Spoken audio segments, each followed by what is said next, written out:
오늘 나눌 하나님의 말씀 같이 읽을까요? 출애굽기 19장 5절과 6절입니다. 출애굽기 19장 5절과 6절 우리 한 목소리로 찾으셔서요. 함께 찾으셔서 한 목소리로 읽겠습니다. 시작. 세계가 다 내게 속하였나니 너희가 내 말을 잘 듣고 내 언약을 지키면 너희는 모든 민족 중에서 내 소유가 되겠고 너희가 내게 대하여 제사장 나라가 되며 거룩한 백성이 되리라. 너는 이 말을 이스라엘 자손에게 전할지니라. 아멘. 오늘 우리는 지난주에 이어서 출애굽기 10장까지 읽었죠. 출애굽기는 구약 성경의 두 번째 성경입니다. 창세기부터 출애굽기, 세 번째가 레위기. 대답 안 하시기로 결정을 하신 거죠, 오늘? 아직 그 연휴 여독이 많이 안 풀리신 거죠? 모세오경은 우리가 다 알 수 있죠. 자, 창세기부터 오늘 우리가 읽고 있는 출애굽기, 레위기, 민수기, 신명기. 예. 처음 구약성경 앞에 있는 5권을 우리는 모세오경이라고 합니다. 유대인들은 이 5개의 구약성경 묶음을 토라, 율법서라고 부릅니다. 이렇게 5권을 묶음으로 말하는 이유가 있겠죠. 전통적으로 이 창세기, 출애굽기, 레위기, 민수기, 신명기 5권의 성경은 모세가 그동안 입과 입으로 구전되던 또 알고 있던 또 출애굽 사건 이후에 본인이 살아낸 그런 이야기들을 모세가 정리하고 기록했다라고 전통적으로 알고 있기 때문에 우리는 모세오경이라고 부르고, 또 예수님도 이 예수님 말씀 이상의 큰 권위는 없잖아요. 예수님도 누가복음에 모세의 글과 이런 표현을 하셨어요. 모세의 글과 선지자의 글과 시편이 나에 대하여 기록된 것, 이렇게 말씀을 예수님께서 하셨잖아요. 그러니까 사실은 성경을 하나님의 말씀으로 믿는 사람들은 모세오경, 토라가 누가 기록했느냐는 이제 정리를 끝내야 돼요. 아무리 우리의 지식과 우리의 그 학문적 노력으로 어떤 기록에 있어서 조금 다른 부분을 찾아낸다 할지라도 예수님께서 말씀하시고 정리하신 부분은 우리가 믿고 수납하고 가야 되는 것이죠. 이렇게 5권이 한 사람에 의해서 기록되고 또 토라 혹은 모세오경이라고 묶어서 말하는 이유 중에 하나는 큰 흐름, 플롯이 있다는 걸 우리가 좀 이해를 해야 돼요. 그래서 5권의 성경은 나눠져 있지만 사실 히브리어 성경을 보면 창세기와 출애굽기 사이를 잇는 출애굽기 1장 1절이 왜 히브리어로 이렇게 돼 있어요. 글자 되게 쉬워요. 지팡이처럼 이렇게 꺾인 기호가 있는데 그게 그리고라고 하는 접속사예요. 그러니까 창세기와 출애굽기가 그리고라고 접속사로 이어져 있고요. 출애굽기와 레위기도 와이크라, 이 왜라고 하는 말로 이어져 있고요. 신명기까지 다 쭉 이어져 있어요. 이 말은 창세기부터 신명기까지 하나의 큰 이야기 줄기, 플롯이 있다는 것을 알 수 있죠.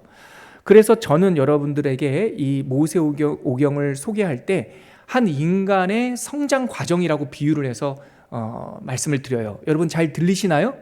소리 먹먹하지 않으세요? 그럼 제가 좀 편안하게 큰 목소리 힘을 주어서 말하지 않고 좀 편안하게 말씀을 드릴게요.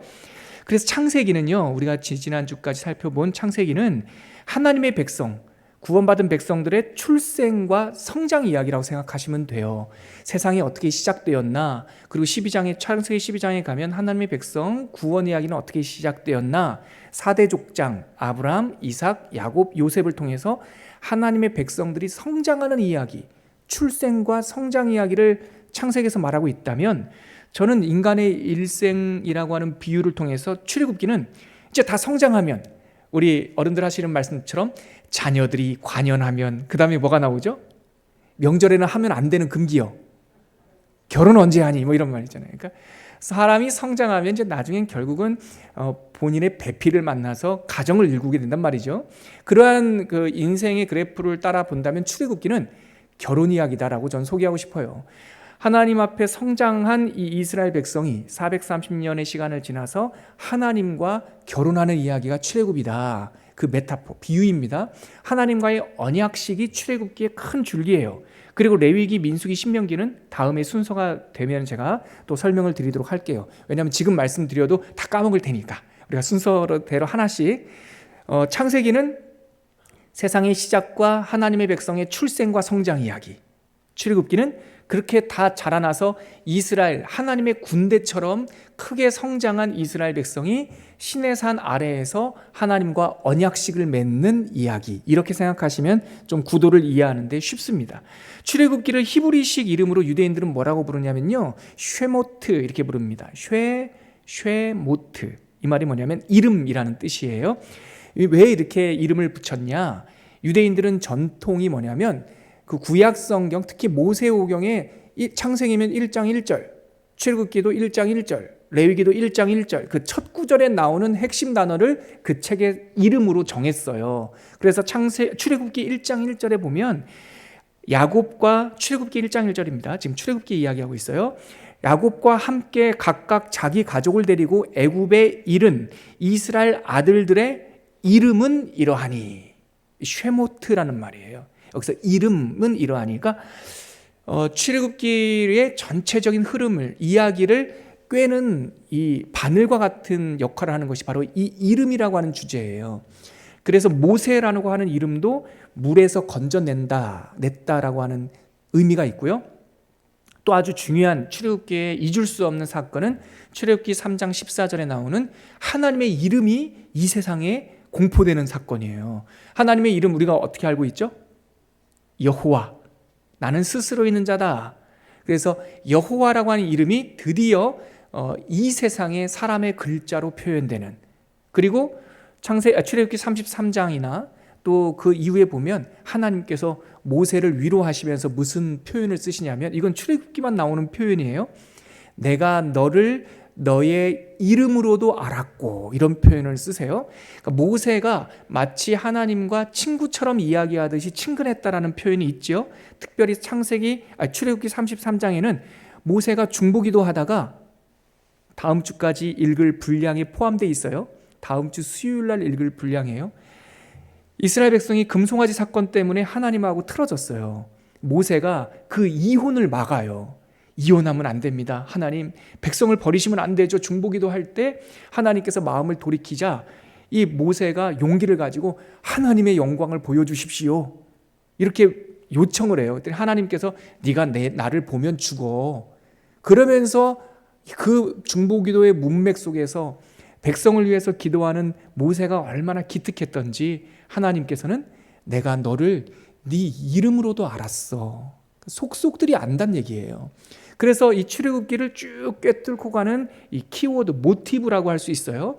이야기를 연결하는 모티브는 쉐모트, 이름이라고 하는 주제예요. 그래서 제가 한번 다시 정리해드리면요, 출애굽기의 주제는 하나님과 그 백성들과의 만남과 언약식. 출애굽기 이야기를 쭉 이끌고 가는 모티브는 그 제목, 책의 이름처럼 이름, 쉐모트. 그리고 출애굽기의 이 플롯, 이야기 배경, 어떻게 출애굽기 이야기는 전개되고 있는가? 처음에는 애굽에서 모세가 태어나고 왕궁의 왕자가 되는 이야기, 애굽. 그 다음에 홍해를 건너서 나가잖아요. 그래서 홍해 배경이, 출애굽 이야기를 연극으로 꾸미면 뒤에 배경을 애굽으로 한번 했다가, 두 번째 홍해 바다로 했다가, 세 번째 이스라엘 백성이 홍해를 건너와서 광야길로 쭉 가는 광야길을 배경으로 했다가, 네 번째 시내산 밑에 딱 도착하거든요. 시내산을 배경으로 했다가, 이렇게 네 장면으로, 물론 애굽에 있다가 모세가 망명을 가죠. 미디안 광야에 망명을 가는 것 장면도 있지만 그거는 아주 짧게 망명을 갔다, 뭐 이렇게 하나님을 만나는 장면으로 빠르게 움직일 수 있으니까, 내용도 짧으니까 크게 네 장면으로, 출애굽기는 우리가 다 영화 감독이라면 네 가지 씬으로 만들 수 있다. 애굽에서, 두 번째 홍해 바다 앞에서, 세 번째 하나님의 만남의 장소 시내산으로 가는 광야 길 위에서, 마지막 네 번째 시내산 아래에서, 이렇게 네 가지 씬으로 출애굽기를 이해하시면 됩니다. 우리 지난주 고미수 목사님께서 잘 해주셨는데 지난주 녹화가 좀 잘 안 돼가지고 여러분들 음향이 좀 불편했다고 해서요. 잠깐 제가 복습해드리면 지난주에 나누신 내용이 1장부터 10장까지죠. 그래서 출애굽기 1장과 2장은 모세의 출생, 모세가 태어난 거예요. 모세의 출생. 그래서 저는 이렇게 라임을 맞춰봤어요. 모세의 출생, 왕궁에서 모세. 3장과 4장은 모세의 망명, 미디안에서 모세. 글자 숫자가 다 똑같아요. 그리고 5장과 6장, 9구단 2단으로 가는 거예요. 1장, 2장, 3장, 4장, 5장, 6장. 몰라도 됩니다. 신학교 갈 거 아니니까. 하여튼 그렇게 2장씩 끊어서 5장과 6장은 모세의 혁명. 모세가 돌아와서 파라오 앞에 대면에서 서면서 여호와께서 말씀하셨다. 내 백성을 보내라 하셨다. 이렇게 모세가 바로를 만나는 장면이죠. 그래서 5장부터 6장까지를 저는 모세의 혁명, 바로 앞에서 모세. 글자 수 똑같아요. 이렇게 1장, 2장, 3장, 4장, 5장, 6장이 있고, 근데 바로가 보내줘요? 안 보내줘요? 안 보내주죠. 그래서 하나님께서 그럴 줄 알았다. 내가 바로 앞에서 내가 참신 여호와인 줄 내가 표적을 보여줄 거야. 하나님께서는 사인, 표적이라고 했고, 애국 백성들은 그 완고한 마음 때문에 재앙처럼 느껴졌죠. 그것이 10가지 재앙이죠. 7장서부터 11장, 13장까지 쭉 나오는 거예요. 그래서 오늘 수요일까지 읽었던 건 10장까지 읽었죠. 7장부터 10장까지는 10가지 표적, 10가지 재앙 중에 오늘 읽은 본문은 9번째 표적과 재앙 이야기였어요. 저는 앞글자 따서 외우기를 좋아하니까 피, 개, 이, 파, 악, 도구, 매, 흑, 장. 노 목사님 방언하시는구나 이렇게 생각하시는 분도 계실 텐데 아니고요. 피의 표적, 재앙. 그리고 개구리, 이, 파리. 이게 8장이 있어요. 그리고 악질이라고 옛날 성경에 되어 있는데 요즘 성경에는 피부병, 악성 피부병, 독종, 이제 종기, 아주 독한 종기, 그리고 우박, 하늘에서 우박 떨어지는 악도구. 우리 얼마 전 인기 있었던 드라마 우영우를 기억해 주시면 드라마는 우영우고 출애굽기는 악도구다. 그래서 악성 피부병, 제가 어떻게 하든지 하나라도 더 기억하게 하려고 좀 귀엽게 봐주세요. 악한 피부병, 악한 종기, 그리고 우박. 이게 9장에 나오고요. 매흑, 메뚜기와 흑암이 10장에 나오면서 지난주 목요일부터 이번 주 수요일까지 이야기가 우리가 읽었던 내용입니다. 다 정리가 됐죠? 자, 그러면 내일부터 다음 주 수요일까지 우리는 출애굽기 11장부터 33장까지 읽게 돼요. 제가 빠르게 내일부터 읽게 되는 우리 성경 통독 부분을 짧게 한번 요약해 드릴게요. 먼저 지금 몇 가지 표적 이야기했죠? 마이크가 좀 울립니다. 좀 잡아주세요. 9가지 했죠? 맨 마지막 표적이자 애굽 백성들에게 재앙이었던 것은 뭐였죠? 장자의 죽음이죠. 피개, 이파, 악도구, 매흑, 장. 이 파이널, 맨 마지막 하이라이트니까 11장부터 13장까지 11, 12, 13 3장에 걸쳐서 이 장자의 죽음, 그리고 장자의 죽음 속에서 이스라엘 백성이 구원받는, 어린 양의 피로 구원받는 그 날을 기념하여 유월절, 6월달이 있어서 6월절이 아니라 유월, 패스 오버, 죽음의 사자가 유월 넘어갔다. 월담하다 할 때 그 월담 쓰죠. 이렇게 넘어갔다 해서 죽음의 사자가 우리에게 넘어간 절기, 유월절 이야기. 그리고 유월절은 하루, 유월절 이후에 일주일 동안 그 절기를 기념하는 것을 무교절이라고 그래요. 누룩이 들어간 빵이 아니라 누룩이 없는 빵, 딱딱하지만 썩지 않고 곰팡이 쓸지 않는 딱딱한 그 무교병을 먹는 그 일주일간의 절기를 무교절 읽다 보면 이제 나와요. 그게 11장, 12장, 13장 장자의 죽음과 유월절, 무교절 이야기. 그리고 이제 유월절 끝났으니까 그 다음에 이스라엘 백성이 뭐 하죠? 홍해를 건너죠. 이제 14, 15장이 홍해를 건너는 이야기고, 첫 번째 딱 건너면은 모세가 백성들과 함께 노래를 부르고, 그 다음에 미리암이 여인들과 함께 나와서 화답을 하고, 그런 내용들이 나와 있습니다. 그리고 16장부터 18장까지는 제가 아까 뭐랬어요? 홍해를 건너고 시내산까지 가야 되는데 그 광야 길 여정이 있다고 그랬죠. 3개월 동안 걸어갔어요. 홍해를 건너와서 만나기로 했던 장소 시내산까지 3개월에 걸쳐서 걸어가는데요. 그게 16, 17, 18장까지. 그리고 오늘 우리가 함께 나눌 본문 읽었던 출애굽기 19장에 딱 도착하면 아이고, 19가 아이구잖아요. 아이고 수고했어요. 잘 도착했어요. 왜 수고했냐면 그 걸어오는 3개월 동안 아유 진짜 정말 아이고 불평도 많고 원망도 많고 아말렉과의 전쟁도 그 16, 17, 18 3장 동안 있었죠. 제가 제 기억나는 대로 말씀드리면 홍해 딱 건너왔더니 물이 없다고, 마실 물이 쓰다고 불평을 했어요. 그 다음에 아말렉 골짜기에 사는 백성들이 나와서 17장에서 전쟁을 일으켰죠. 여호와 니시, 17장에 나오죠. 18장에는 먹을 것이 없다고 불평하기도 하고요. 그래서 하나님께서 만나를 주마 그런 말씀하셨고, 18장 끝에는 이제 이드로, 장인어른 이드로가 미디안 광야에서 사위가 나왔다는 얘기를 듣고, 백성이 나왔다는 얘기를 듣고 신방 오는 얘기가 이제 18장에 있죠. 아무튼 16, 17, 18장에는 3개월 동안 시내산으로 가는 여정. 왜 시내산으로 갔나? 하나님이 거기서 만나자고 했거든요. 출애굽기 3장에 보면 모세에게 그 타지 않는 떨기나무 불꽃 가운데 나타나셔서 내가 너희와 함께 이 시내산에서 만날 것이다 약속했어요. 그러니까 홍해를 건너온 이스라엘 백성이 16, 17, 18 3개월 동안 시내산에 가게 되죠. 그래서 시내산에 딱 도착했더니 오늘 말씀 하나님께서 그 백성들을 이렇게 딱 만나는 장면 마치 기다리고 계시듯이 오늘 본문 다시 한번 가보세요. 출애굽기 19장 펴셨죠? 1절 한번 읽어볼까요? 마이크 또 울립니다. 마이크 좀 잡아주세요. 하우링이 납니다. 지금 여러 가지 컴퓨터 바꾸고 그래가지고 불편한 게 있어요. 녹화되고 있지만 제가 좀 불편하면은 계속 말씀을 드릴게요. 아마도 이 모니터 앰프에서 소리가 나는 것 같아요. 모니터를 좀 줄여주세요. 자, 19장 1절 같이 읽겠습니다. 시작. 이스라엘 자손이 애굽 땅을 떠난 지 3개월이 되던 날 그들이 시내 광야에 이르니라. 애굽 홍해를 건너서 3개월 만에 시내산에 도착했어요.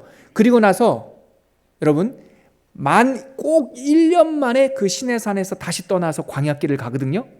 그러면 3개월에 걸쳐서 이곳에 왔고 만 1년 만에 떠나니까 퀴즈. 시내산 아래에서는 몇 개월 동안 머물렀을까요? 온 시간 3개월 빼면 1년 12달에서 3개월을 빼면 몇 개월이요?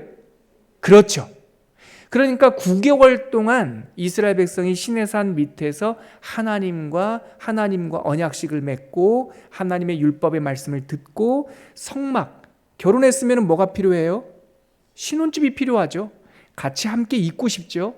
그래서 하나님께서 너희들 가운데 강림하시나니 그 하나님의 강림 사건을 시각적으로 보여주는 것이 성막이에요. 그래서 성막을 만들어서 너희들 백성들 200만 명 가운데 정가운데 두고 출애굽기 40장에 보면은 그때 성막을 완성했더니 여호와의 영광이 쉐키나 하나님의 영광이 그 위에 임하였더라. 그러면서 출애굽기가 끝나요. 하나님의 임재. 그게 9개월 동안 있었던 거죠. 자, 19장 다시 이제 다음 주 수요일까지 읽을 본문을 개요할게요. 지금 19장까지 왔어요.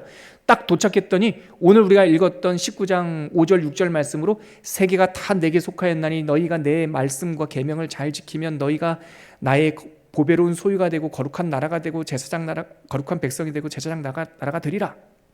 좀 이따 나눌 말씀으로 축복을 해주신 다음에 자 20장을 딱 가면 그 유명한 10계명이 나와요.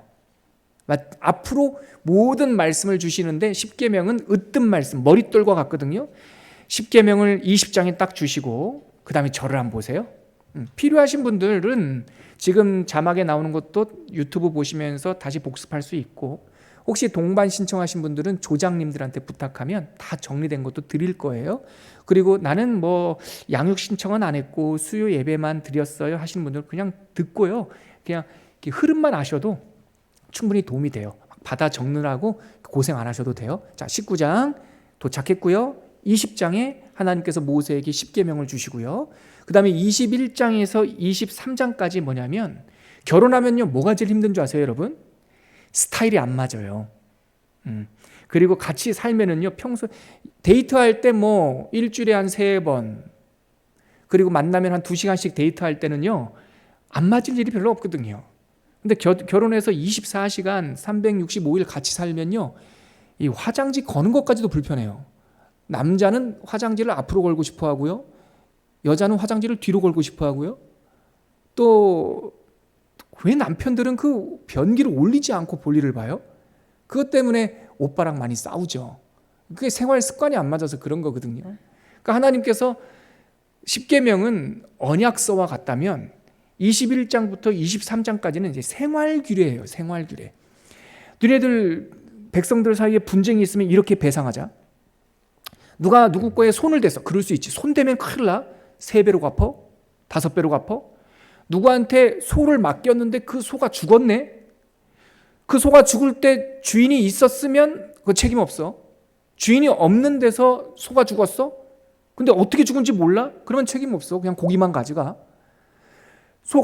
맡긴 소가 죽었는데 물리고 뜯기는 거를 이 맡은 사람이 봤는데 가만히 방관했어? 그러면은 그 속값도 주고 고기도 줘. 이런 식의 이 생활 규례가 21장부터 23장까지 쭉 나와요. 잘 읽다 보면 아주 섬세한 하나님의 이야기죠. 이렇게 보세요, 여러분. 언약서 10계명 주고 생활 규례 주고 나서 이제 모세가 산에 내려와요. 기초적인 건 다 끝난 거예요. 그 다음에 24장에 가면 언약식을 맺어요. 제가 출애굽기가 하나님과의 결혼식이다라고 비유를 한 이유가 근거가 없는 게 아니라 출애굽기 안에 하나님과 너희들이 언약을 맺는다라는 구절이 나오거든요. 먼저 그러면은 24장 보세요. 저 보세요. 둘이 사랑했어. 그러니까 언약식이지. 출애굽기 24장. 창세기 24장은 뭐가 있을까요? 이삭이 사랑했어요. 그래서 결혼했죠. 리브가 만나는 게 창세기 24장이겠죠. 출애굽기 24장은 이스라엘 백성과 하나님이 사랑해서 언약을 맺는 장면. 자, 출애굽기 24장 4절에 보면 제가 읽어드릴게요. 한번 들어보세요. 모세가 여호와의 모든 말씀을 기록하고 이른 아침에 일어나 산에서 제단을 쌓고 산 아래에 제단을 쌓고 이스라엘 12지파대로 12기둥을 세웠다. 이게 창세기 24장 4절에 있어요. 7절에 보니까 7절 들어보세요. 언약서를 가져다가 백성에게 낭독하여 듣게 하니, 10계명을 말하는 거예요. 그들이 이르되 여호와의 모든 말씀을 우리가 준행하리이다, 이렇게 맹세를 했어요. 그러나서 24장 8절에 보니까 모세가 그 어린 양의 피를 가지고 백성에게 뿌리며 이르되 이는 여호와께서 이 모든 말씀에 대하여 너희와 세우신 언약의 피니라, 이렇게 해요. 그러니까 모세가 시내산에 도착해서 시내산에 올라갔어요. 백성들은 밑에 있고 거기서 10계명 돌판 받고 생활규례 21장부터 23장까지 생활규례를 받고 내려와서 제단을 먼저 딱 쌓고 다 모여봐. 12지파의 대표들 모여요. 70명 모였어요. 그래서 장로들을 탁 세워놓고 언약서를 낭독하니까 백성들이 아멘 아멘 하고 70명 대표에게 언약의 피를 뿌리면서 이것은 하나님과 우리 사이에 이제 결혼한 겁니다 라고 하는 걸 24장에 체결을 해요. 결혼됐죠? 이제 25장에 보면은요, 올라가요. 다시 시내산에 올라가서 이때서부터는 이제 하나님과 어떻게 사랑할 것인지에 대한 규례를 하나님께서 알려주세요. 25장부터 31장까지 예배 규례. 생활 규례는 이제 백성과 백성 사이에 투덕투덕하는 일이라면 다시 이제 언약식을 하고 나서 다시 올라가 가지고요. 25장부터 31장까지는 예배. 성소는 어떻게 하고 예배는 제사는 어떻게 드리며 제사장들은 어떻게 하고, 이 예배 규례에 대한 구체적인 내용이 뭐냐? 레위기예요. 나중에 가면 레위기 나오면 그때 말씀드릴게요. 다음 주에. 그래서 성소 기구, 법궤, 떡상, 등잔 이런 게 25장. 성막 사이즈 몇 규빗들의 성막을 만들고 첫 번째 천은 뭘로 하고 두 번째는 가죽으로 하고 이런 그런 것들이 나오는 게 26장. 제단, 이제 나가면은 하나님께 번제단, 또 물두멍 이런 거. 그런 다음에 28절에서 31장까지는 성막 다 만들어지면 제사 집례를 누가 합니까? 제사장이 하죠. 그러니까 제사장 준비하는 것이 28장에서 31장까지인데, 자 보세요. 그래서 25장부터 성소 기구, 성막 규격, 제단 규격, 일꾼 준비. 여러분 출애굽기 읽다 보면, 레위기 읽다 보면 하나님은 진짜 꼼꼼하십니다.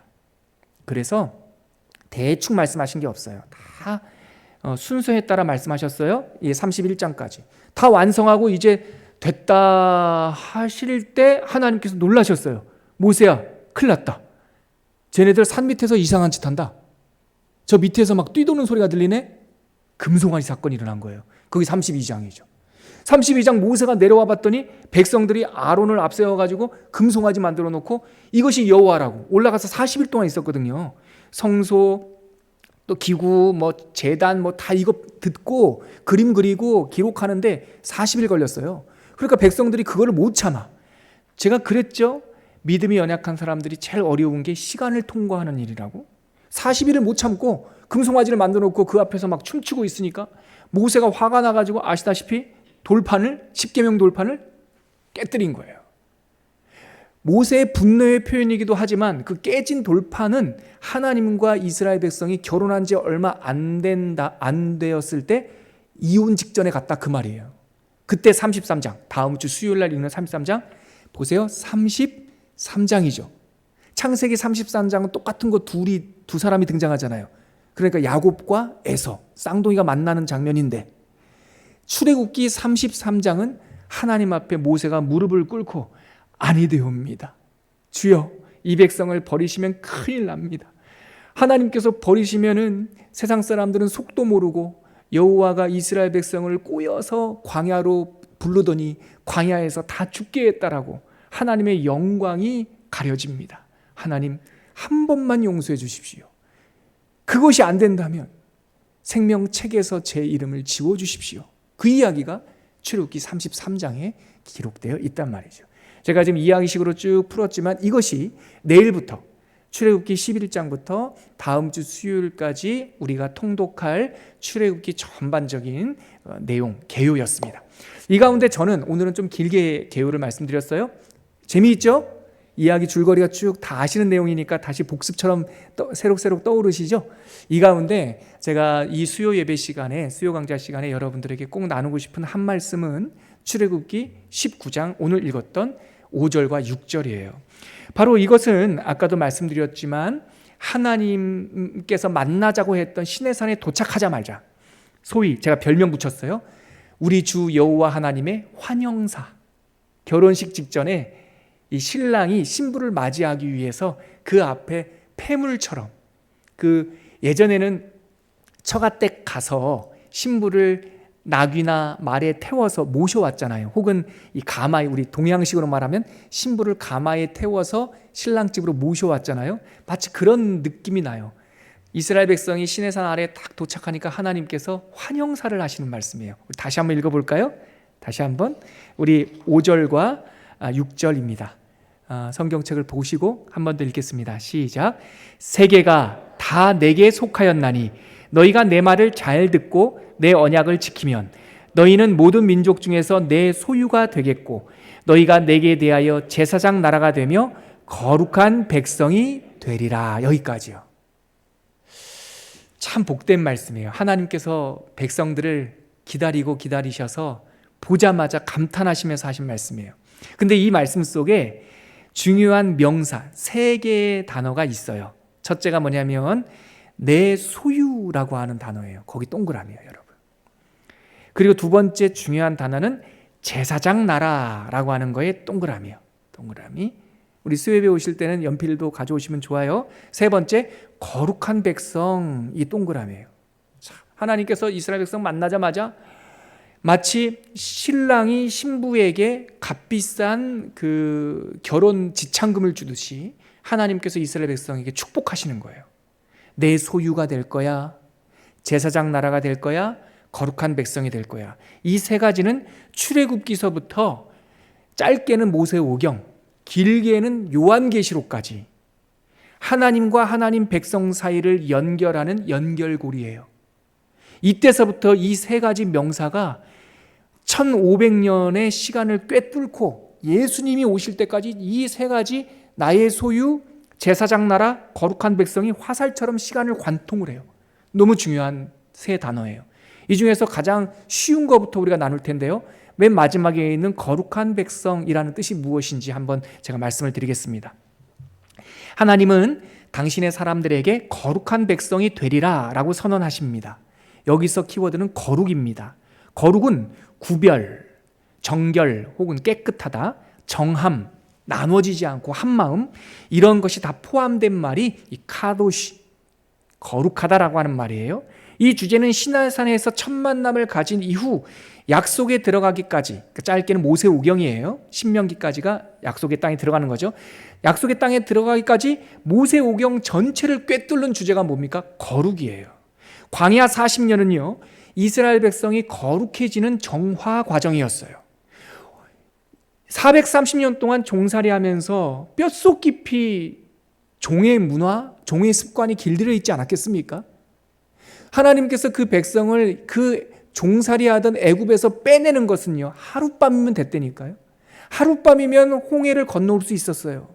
하지만 430년 동안 세대와 세대를 이어서 습관으로 눌린 이 종된 습관은요 빼기가 어려운 거예요. 40년이 걸린 거예요. 40년 동안 그 백성들 안에서 눌려있고 묶여있고 이런 종의 습관을 싹 빼고 그 종의 습관이 빼서 자유롭게 된 것을 성경은 거룩이라고 말해요. 거룩은 풀려난 거예요. 두 마음 같지 않는 거예요. 종의 습관처럼 지저분한 것이 아니라 깨끗해진 거죠. 하나님께서는 거룩한 백성이 될 것이다 라고 이스라엘 백성 첫 만남에 축복을 해주셨어요. 이것은 바로 오늘날 하나님을 믿는 우리들을 향한 하나님의 선물이에요. 제가 우리 성도님들 지금도 습관처럼 나오잖아요. 우리 교회에 가족된 여러분들에게 뭐라고 방금 불렀습니까? 성도라 불렀어요. 성도라는 말이 영어로는 saint라고 하더라고요. 거룩한 사람들이란 뜻이에요. 우리가 하나님을 믿을 때 우리에게 주어지는 큰 선물, 거룩한 백성. 두 번째, 거꾸로 갈게요. 우리 내 소유 제사장 나라 거룩한 백성 순으로 성경에 되어 있지만 쉬운 것부터 거꾸로. 두 번째는 제사장 나라가 될 것이며 이렇게 말씀하세요. 제사장 나라는 뭡니까? 제가 원고를 한번 읽어드릴게요. 이에 이어서 하나님은 당신의 백성은 마땅히 제사장 나라가 될 것이라고 말씀하십니다. 무슨 뜻일까요? 제사장 나라라고 하는 것은 어떤 의미일까요? 제사장은 자기 자신을 위해 존재하는 사람들이 아닙니다. 제사장은 성도들을 위해서 사람들, 하나님의 백성들을 위해서 존재하고 또 제사장은 하나님을 위해서 존재합니다. 그래서 제사장은 하늘과 이 땅 사람들 사이에 다리를 놓는 사람들이 제사장들이에요. 우리가 잘 아는 말로 찬양에도 나오지만 축복의 통로가 제사장 나라예요. 은혜의 길, 제사장 나라예요. 너를 축복하는 자에 내가 축복하고 너를 저주하는 자에 저주할 것이다. 네가 복의 근원이 될 것이다. 제사장 나라의 또 다른 표현이죠. 우리가 잘 아는 말로 제사장 나라라는 말을 바꾼다면 우리는 하나님의 축복의 통로, 은혜의 통로, 하늘과 땅을 다리 놓는 사람이라고 말하는 것이죠.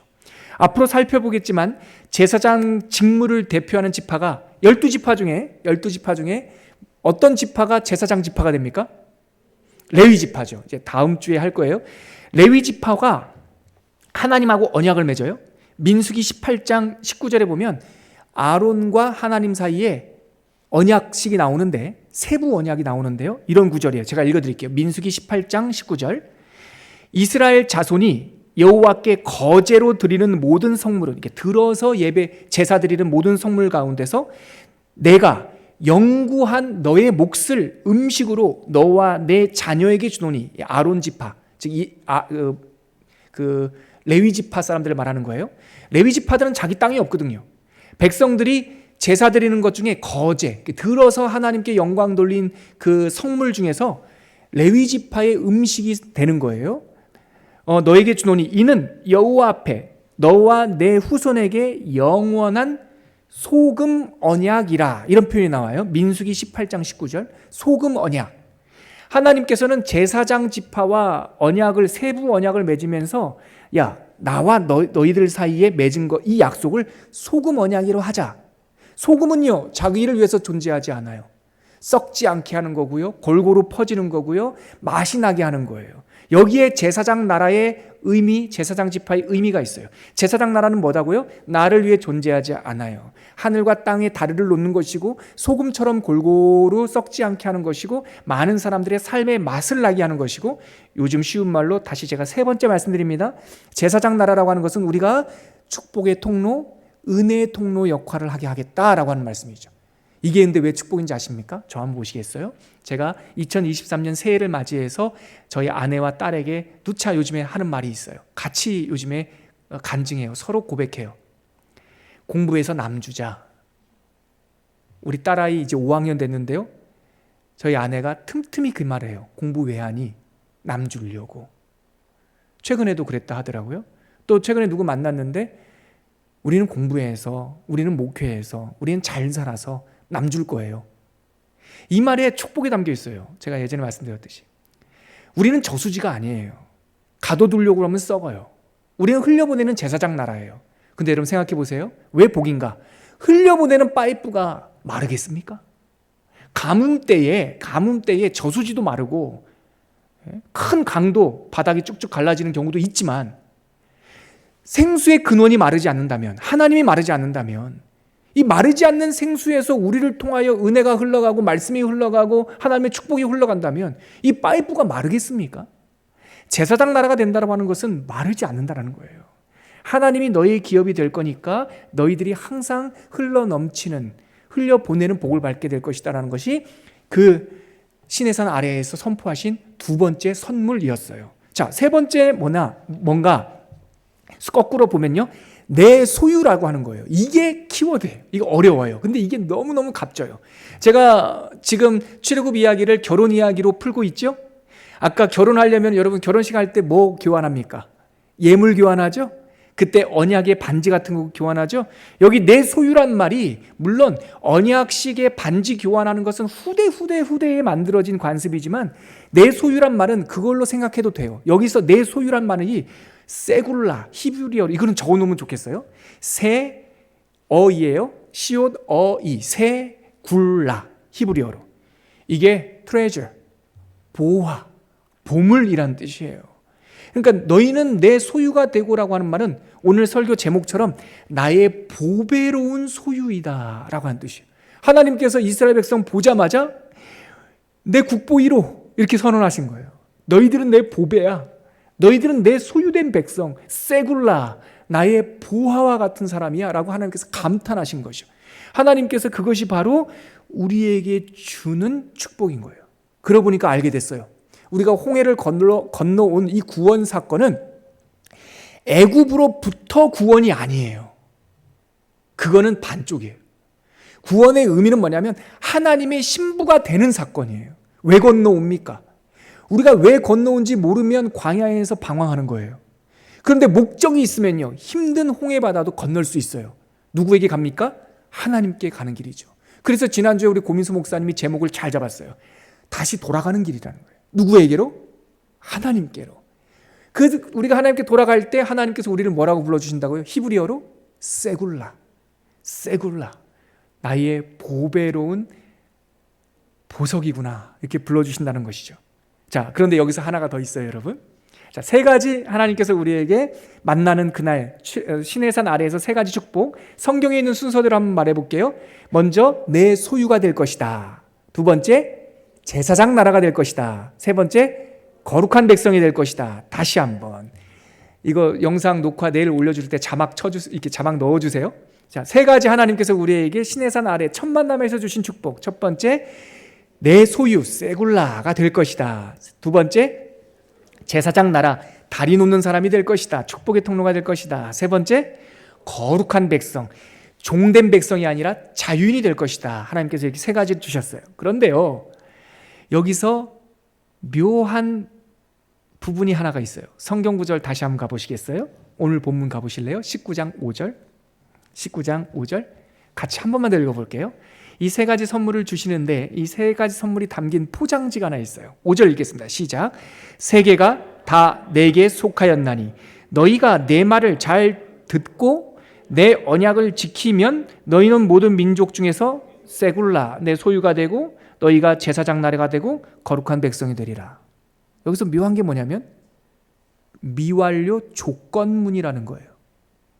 세 가지 주시긴 주시는데 5절에 보니까 조건이 달려 있어요. 너희들이 내 언약을 지키고 내 말을 잘 들으면 되리라, 될 것이다. 아직 안 됐다는 뜻이에요. 이것이 조금 어렵죠. 하나님께서 시내산 아래에서 당신의 백성들을 기다리시면서 축복을 하시는데 구약 백성들에게는 이 축복이 미완료 조건문이에요.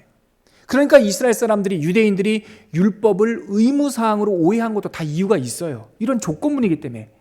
언약을 잘 지키고 말씀을 잘 들어야 한다라고 하셨기 때문에 어떻게 하면 잘 듣지? 어떻게 하면 잘 지키지? 그러면서 부자유하게 됐던 거죠. 그런데요, 여러분, 놀라운 게 있네요. 이 세 가지 축복이요, 신약 성경에도 똑같이 나와요. 1500년의 시간 간극이 있어요. 신약 성경에 이 세 가지 축복이 나오는 구절이 베드로전서 2장 9절과 10절이에요. 한번 찾아보시겠습니까? 베드로전서 2장 9절과 10절. 이거는 한번 찾아보세요, 여러분. 꼭 한번 찾아보세요. 중요한 구절이니까. 우리 성경책으로는 신약 성경 378쪽에 있어요. 맨 뒷부분. 베드로전서 2장 9절, 10절까지 읽을게요. 우리 성경 신약 성경 378쪽. 찾으셨습니까?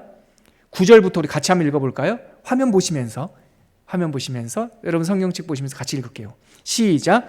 그러나 너희는 택하신 족속이요 왕같은 제사장들이요 거룩한 나라요 그의 소유가 된 백성이니. 지금 다 나와요. 여긴 네 가지로 풀고 있지만 세 가지 그거 똑같아요. 그 다음에요. 시작. 이는 너희를 어두운 데서 불러내요. 애굽에서 불러낸 구원 사건을 이거 은유하는 거예요.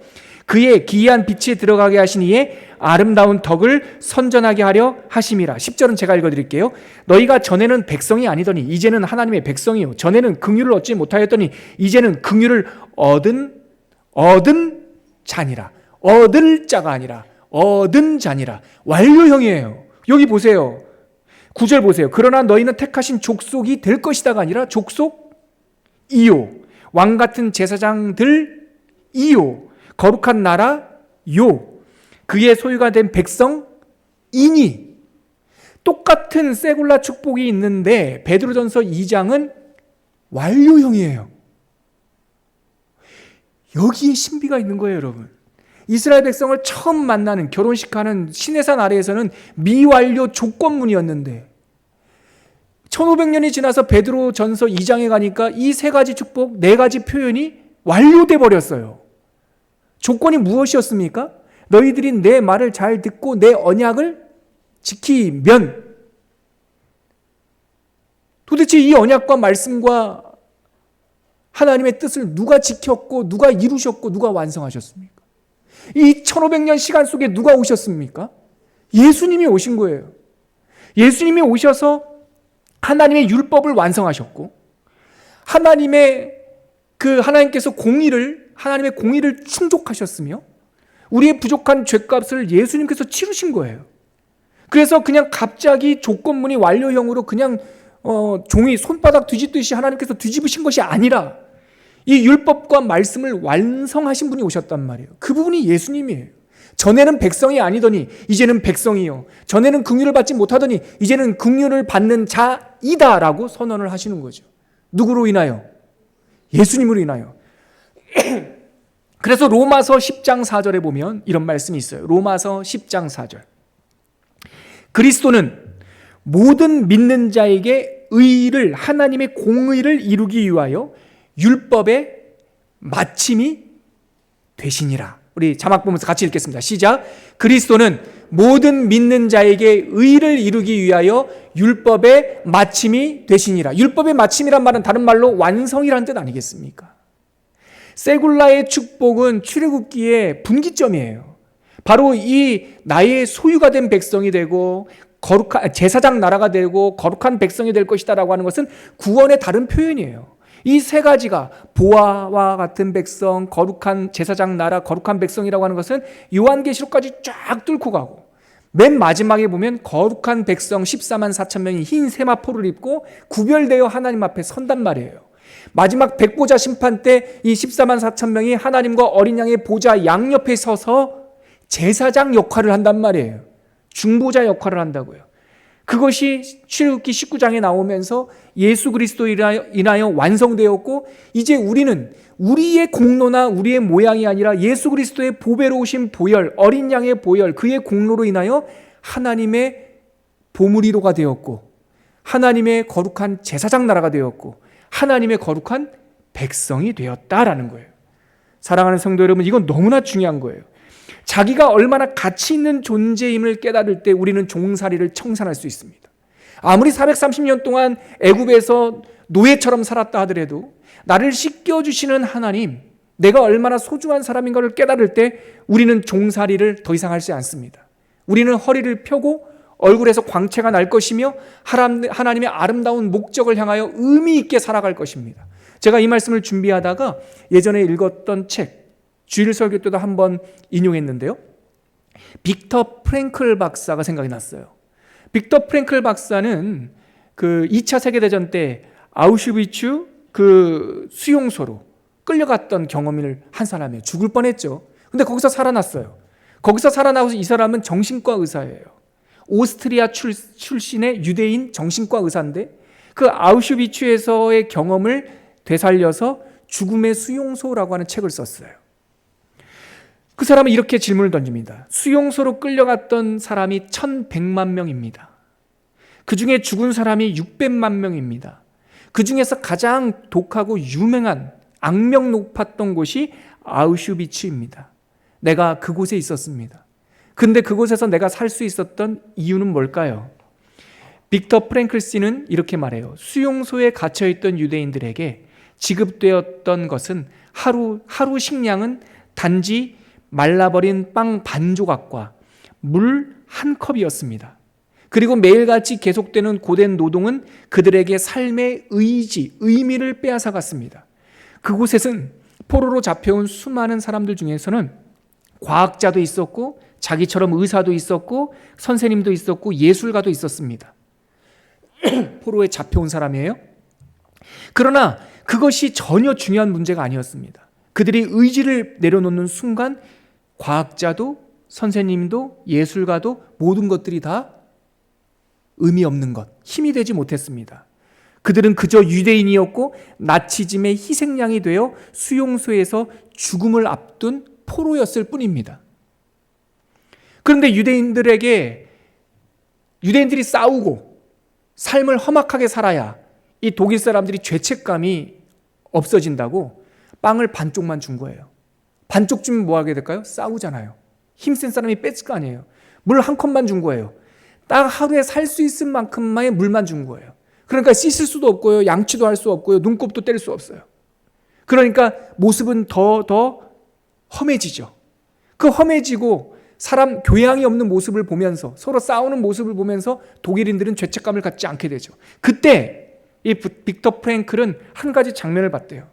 하루에 먹기도 어려운 그 물을 가지고 밥 모금을 마시고 밥 모금을 가지고 얼굴을 닦는 사람이 있었답니다. 천을 가지고 얼굴을 닦고 반쪽의 빵 조각을 가지고 배고파 울고 탈진하는 아이가 있으면 자기 반컵의 물에 빵을 녹여서 아파하는 아이들과 여인에게 먹이는 사람들이 있었다는 거예요. 나도 배고파. 나도 목말라. 나도 똑같은 죄인이야. 그러나 세상에 아무리 그 사람들을 그렇게 규정하더라도 포로, 죽을 사람 규정하더라도 그 안에서 자기의 존엄감, 내가 얼마나 가치 있는 사람인지, 내가 얼마나 존귀한 사람인지를 잊지 않은 사람들은 그 수용소에서 살아남았다는 거예요. 근데 빵 반쪽에 투쟁하고 물 한 컵에 마실 물도 없는데 왜 씻어? 그러면서 몸에만 봉사했던 사람들은 시간이 가면 갈수록 배고픔이 밀려오면 밀려올수록 삶의 의지를 잃어버렸다는 거예요.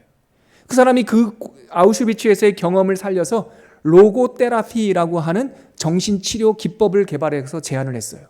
로고테라피가 뭔가? 사전에는 이렇게 나와 있어요.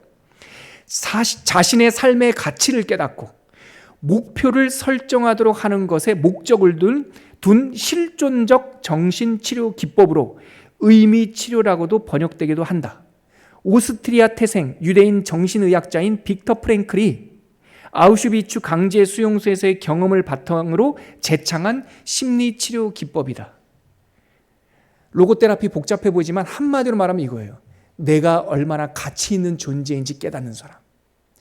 우리 초원교회 강단에서 자주 말씀드리는 이유, 자주 말씀드리는 말씀, 내가 살아야 할 이유, 내가 공부해야 될 이유, 내가 물질을 벌고 깨끗한 이 험악한 생활 속에서 깨끗하고 경건한 물질을 모으고 그것을 사용해야 될 이유를 깨달으면 우리는 일할 수 있고, 우리는 다시 일어설 수 있고, 우리는 환경이 아무리 어려워도 반컵의 물로 양치를 하며 얼굴을 씻을 수가 있는 거예요. 하나님께서 430년 동안 애굽에서 종살이 하던 그 백성, 뼛속 깊이까지 종의 습관이 묻어있던 그 백성들에게 만나는 첫 순간에 너는 내 보물리로야, 아멘이시죠? 너희는 제사장 나라야. 너희는 너희들을 위해 살지 않아. 내가 먹일 거야. 나와 소금 언약을 맺은 거야. 너희는 은혜를, 축복을 흘려보내렴. 그리고 너희는 거룩한 백성이야. 그렇게 축복하신 거예요. 처음 만남에서는 조건문이었지만 아까 말씀드렸듯이 우리 주 예수 그리스도, 우리의 모든 연약함을 짊어지신 그분께서 오셔서 말씀을 성취하시고 언약을 성취하시고 하나님의 공의를 성취하셔서 우리가 그렇게 보배로운 소유이자 제사장 나라이자 하나님의 거룩한 백성이 되게 이루어 주셨어요. 그러므로 사랑하는 초원교회 성도 여러분, 이 영상을 보면서 함께 예배하고 말씀을 배우는 성도 여러분, 우리는 그만큼 가치 있는 사람들이에요. 예수의 핏값으로 사신 사람들이에요. 이것을 붙잡으면 우리는 광야를 통과할 수 있고 언약하신 그 땅까지, 하나님의 언약한 소망의 항구까지 한 명의 낙오자도 없이 완주할 수 있을 거라고 믿습니다. 자, 이 말씀을 우리가 거두면서 오늘은 함께 이 찬양을 드렸으면 좋겠어요. 함께하는 기도이자 찬양은 시선. 내게로부터 눈을 들어서 하나님을 바라보게 될 때 하나님이 일하고 계시다는 것을 깨닫게 되고 주님의 영광이 우리에게 임한다라고 하는 가사입니다. 우리가 가사를 생각하면서 하나님께 말씀을 거두는 찬양과 기도를 올려드리겠습니다. 함께 찬양하겠습니다.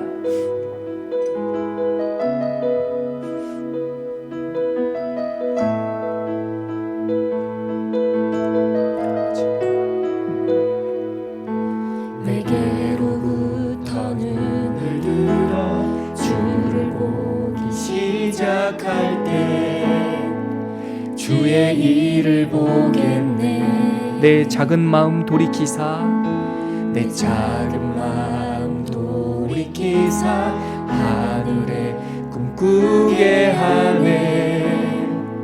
주님을 볼 때 모든 시선을 주님께 드리고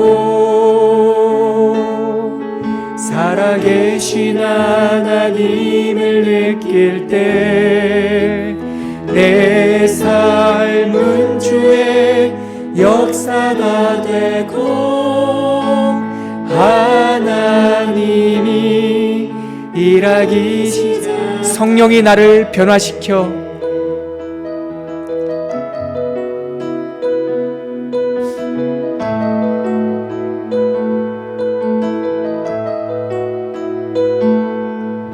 성령이 나를 변화시켜 모든 두려움 사라질 때 주의 일을 보겠네. 황폐한 땅 가운데서 황폐한 땅 가운데서 주님 마음 알게 되리.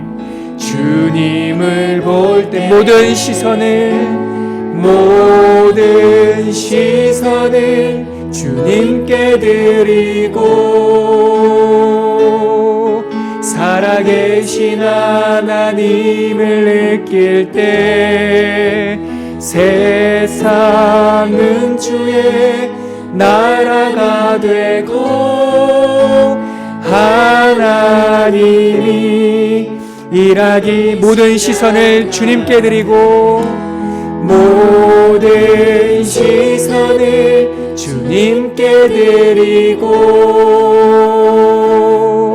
살아계신 하나님을 느낄 때 내 삶은 주의 나라가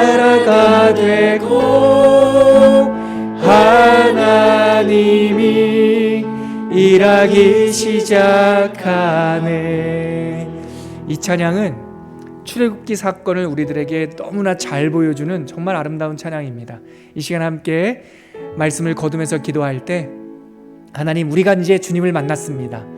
우리를 국보위로 하나님의 보배라고 불러주시니 참 감사합니다. 제사장 나라가 되게 하시니 감사합니다. 거룩한 백성 되게 하시니 감사합니다. 하나님의 이름처럼, 하나님께서 우리를 불러주신 그 이름처럼 살아가게 하여 주시옵소서. 우리 소망하며 결단하며 잠시 기도하겠습니다. 하나님 아버지, 하나님께서 우리에게 그런 이름을 불러주시니 참 영광스럽고 감격스럽습니다. 너희들의 이름은 내 보배란다. 너희들의 이름은 내 거룩한 나라란다. 내가 부르는 너희들의 이름은 거룩한 백성이란다. 이 이름을, 하나님의 부름을 출애굽기를 읽으면서 깨닫게 하여 주시옵시고, 우리가 하나님의 거룩한 백성이 되어가는 과정들을 우리가 출애굽기를 통하여 묵상할 때에 하나님, 우리들의 삶도, 우리들의 의미도, 우리의 가치도 다시 한번 발견하는 복된 시간 될 수 있도록 은혜 내려 주시옵소서. 붙들어 주시고 말씀이 삶이 되는 말씀 체험의 경험이 있을 수 있도록 우리에게 은혜 내려 주시옵소서. 예수님의 이름으로 기도합니다. 하나님 아버지, 감사합니다. 오늘 시내산에서 만난 출애굽기 19장 5절과 6절 말씀을 통하여 출애굽기의 이름 쉐모트, 이름이라는 그 뜻을 다시 한번 생각하게 되었습니다. 우리에게 마치 결혼 폐물처럼 주시는 세 가지 축복, 그 이름을 잘 기억하게 해주시고 그 이름처럼, 불러주신 이름처럼 살아갈 수 있는 주의 거룩한 백성 되게 하여 주시옵소서. 이 모든 말씀 예수 그리스도의 이름으로 기도합니다. 아멘.